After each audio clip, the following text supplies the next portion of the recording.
প্রাথমিক প্রার্থী তালিকা প্রকাশ অলরেডি আমরা করে দিয়েছি। এই প্রার্থী তালিকা অনুযায়ী আপনারা জানেন আমাদের মোট প্রার্থী ছিল 322 জন রাকসুতে। তার মধ্যে আমাদের 255 জন হচ্ছে রাকসুতে, 60 জন সিনেটে এবং 7 জন প্রার্থীর মনোনয়ন বাতিল হয়েছে। আপনি বলেছেন যে এদের আপিল করার সুযোগ থাকবে কিনা। অবশ্যই তাদের আগামীকাল একদিন আছে, আগামীকালকের মধ্যেই তাদের আপিল করতে হবে এবং আমরা সেটা দেখে যদি সেটা গ্রহণযোগ্য হয় তাহলে আমরা বিবেচনা করব, গ্রহণযোগ্য না হলে বাতিল হবে। মনোনয়ন পত্রের কিছু কিছু বিষয় আছে যেগুলো ব্যত্যয় ঘটেছে, সেই জন্য আমরা বাতিল করেছি আপাতত, এবং আপিলের সুযোগ আছে। আপনারা শুনেছেন যে প্রধান নির্বাচন কমিশনার এটি ক্লিয়ার করেছেন।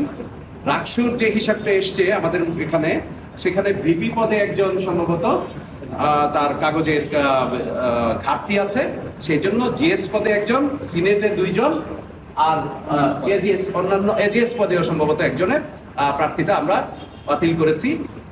আগামী একদিন যেহেতু আছে, সাময়িকভাবে বাতিল, আগামী একদিন যেহেতু আছে আপিলের সুযোগ, তারা যদি আমাদের শর্ত পূরণ করতে পারে তাদের চূড়ান্ত প্রার্থী তালিকায় তাদের নাম থাকবে আশা করছি। আর হলের যে বিষয়টি আপনারা বলেছেন যে আমাদের 17টি হলে রিটার্নিং কর্মকর্তারা দায়িত্ব পালন করছেন, আমরা কিন্তু আজকে রিটার্নিং কর্মকর্তার কাছ থেকে প্রাপ্ত তথ্যের ভিত্তিতে নির্বাচন কমিশন আপনাদের সামনে কথা বলছে।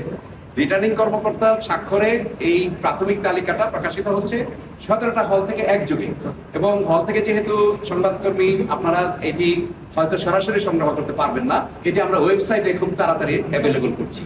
ডাকসু ওয়েবসাইটে পাওয়া যাবে। যে প্রত্যেকটা হলে আমাদের কাছে এখনো পর্যন্ত সম্পূর্ণ ইতে আসেনি, কারণ 2-1টি হলে আপনারা জানেন যে কিছু কিছু শেষ মুহূর্তের ক্যালকুলেশনে কিছু ভুলভ্রান্তি থাকার কারণে এটি হতে পারে।